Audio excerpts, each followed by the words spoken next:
welcome back to Mama Z's Texas Kitchen. I am Misty, and today we are making a Texas favorite.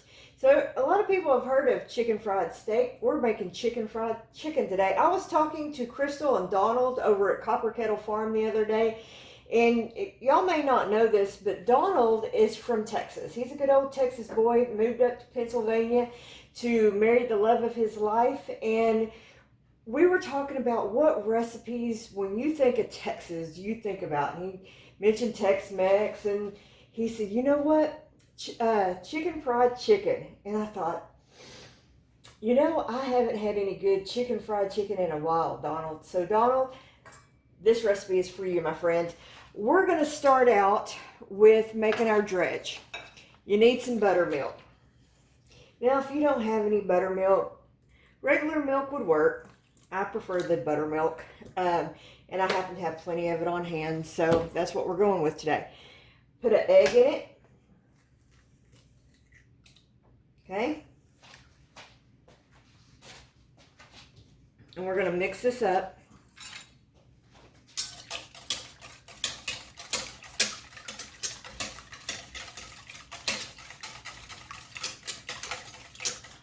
And then we're going to season our layers here. Now, when you're making a good dredge, you need to season all your layers. I'm also going to get a fire going on my oil over here. I am using peanut oil. For me, if I'm going to fry something, I want a good oil. And I don't like vegetable oil, so we're going to go with peanut oil today. All right, so I am going to add, I've got some garlic. I'm going to add half my garlic to my buttermilk and egg, half of it to my flour. Same thing with my paprika.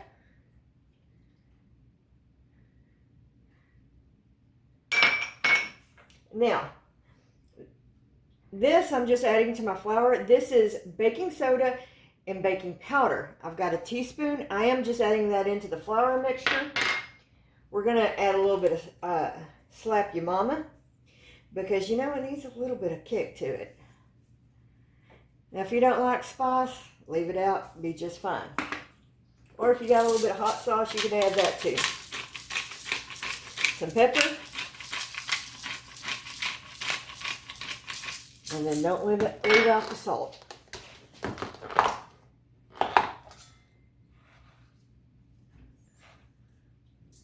All right, and then we're just gonna mix this all up.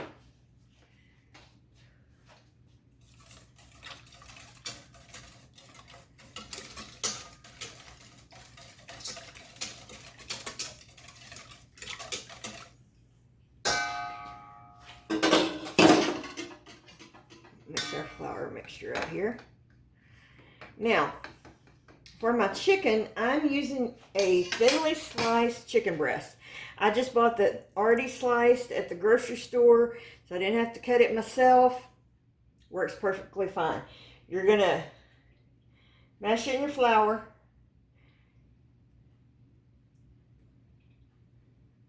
Drop it into your egg buttermilk mixture. And put it back in your flour.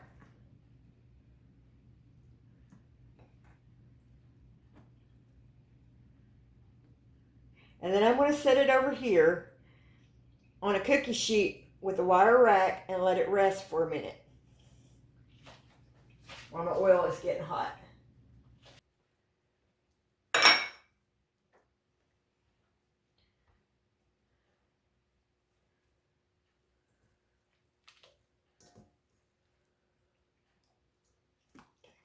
We're going to take our first chicken breast.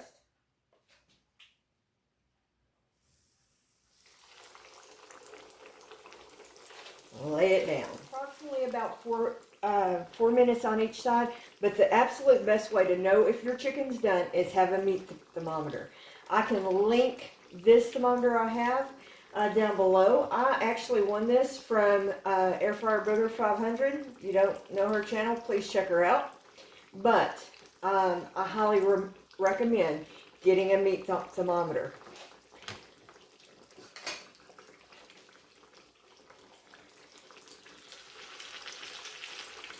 Okay.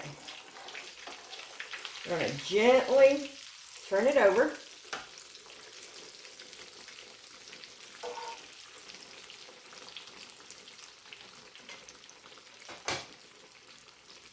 We're going to get these cooked up, and then I'm going to show you how to make some cream gravy. The one thing you need to know about frying any fried food is not to overturn it, because if you do, you lose your batter. It sticks, and it will fall apart. So just leave it alone, be patient, and it will cook up beautifully. And not getting your pan too full. That's the other big thing. It's come up to temperature, and we're going to pull it out.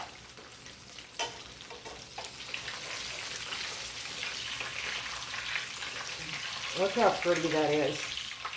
When I make cream gravy, I use a little bit of my pan drippings, but I prefer good old-fashioned butter. And it just gives a better flavor. Call me weird, I know, but I'm not weird. I promise. Try it if you haven't, because you're going to like it. We're going to melt our butter in our pan. And you still have all the flavor from your drippings in here. Alright. I'm going to add a little bit of flour. Okay. And then you're just going to cook out your flour a little bit.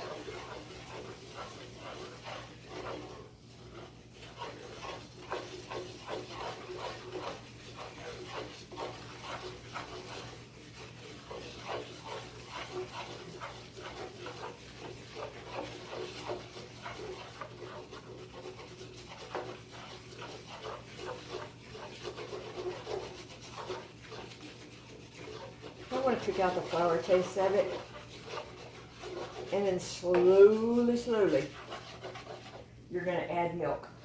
I use whole milk, no 2% here. I want the real thing.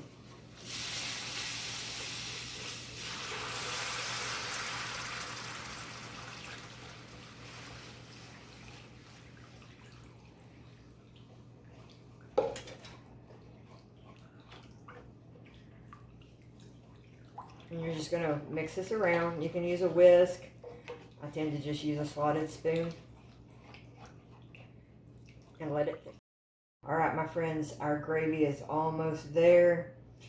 I'm going to show you how to plate this up. Take a piece of our beautiful chicken.